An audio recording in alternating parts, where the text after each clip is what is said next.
Okay, real quick, one thing I want to edit. This power steering pump had a third bolt down the bottom here that I failed to mention. I was just talking about the two 13s up here and another 13 down there. Next thing you want to do is you want to disconnect your fuel rail and the fuel supply. Pretty much like that. Put that down.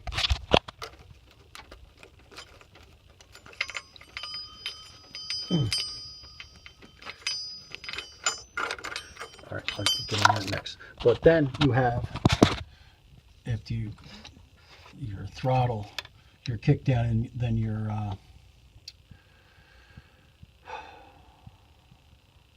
but anyway, you got 3, 1, 2, where the heck is it? It's over here. Look at this. 3 10mm bolts. You got to take this, pull this, take this whole piece, pull this back. Okay. Alrighty. There's two 13mm bolts here that connect to this fuel line here. This one coming up here.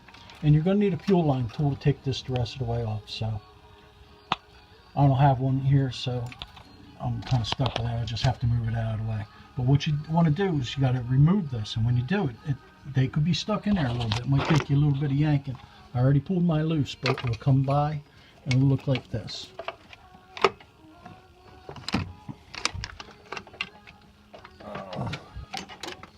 Got wires all over the place here.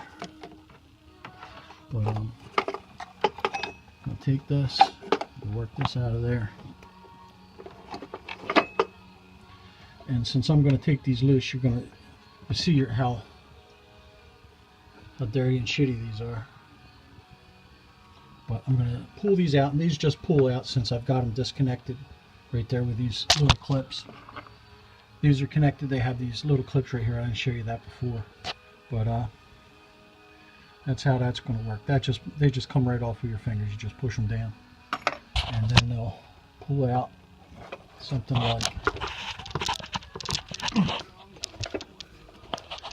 They pull out, trust me. But anyway, you do that, and I think we're pretty close. And then we start on the big bolts, I believe. I'll have to look and go over it real quick, but that's how we are right now. Okay, everything was loose around the top, and what I was able to do was there's 4 14mm bolts in the top. And if you reach down underneath, there's 4 more in the bottom of the intake. Okay, once you loosen the intake, okay, I should be able to just grab a hold of this thing and pull it out.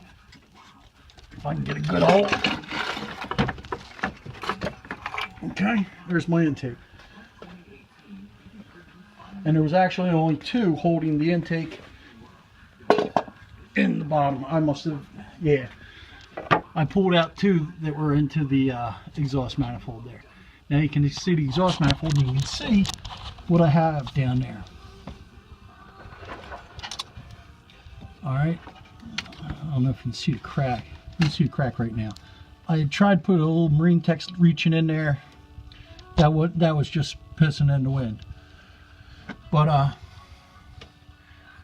yeah, now I can cut my bolts off down there. I didn't do it before. I didn't feel like crawling under there. I just figured I'd reach under there with a whiz wheel and cut them right off. I don't even mess with trying to loosen them. But that's what my problem was. And now you can see the header. And from what I've heard, the Jeep guys like this header better than pretty much better than the performance headers. But anyway, I got the OEM. It looks a little different. I'll show it to you when I get it out of the box after I clean everything up. And we'll go from there. Alright, but the remaining ones holding in the exhaust manifold are 2 15mm. And there's one over here, and there's one over here. I didn't take this 14 all the way out. That's one for the intake. Okay, and that's pretty much what we're looking at. I don't see Yeah, and you want to cut these bolts before you take these two out on the manifold. It'll make it a little easier cutting them. Okay? There you go. All right, here you go. Now, I took the last of the bolts off. There was 3 15 millimeters. One in the left, one in the center right there by my hand, and one all the way down in the end. Now, there was 2 studs, one on either end with nuts on them, and then a bolt, and there was a bolt right in the center. Now, this should just pick right up out of there, out like that. Easy peasy. Now, the hardest part about this is I'm going to be cleaning up 240,000 miles worth of road shit and oil. But while you're under here, you want to take a look at your freeze plugs. Make sure you don't have any bubbles on them. They're never easier to clean than when they're open right now. You want to look at your motor mount. Just want to look at everything that's hard to get to. Okay, there you go.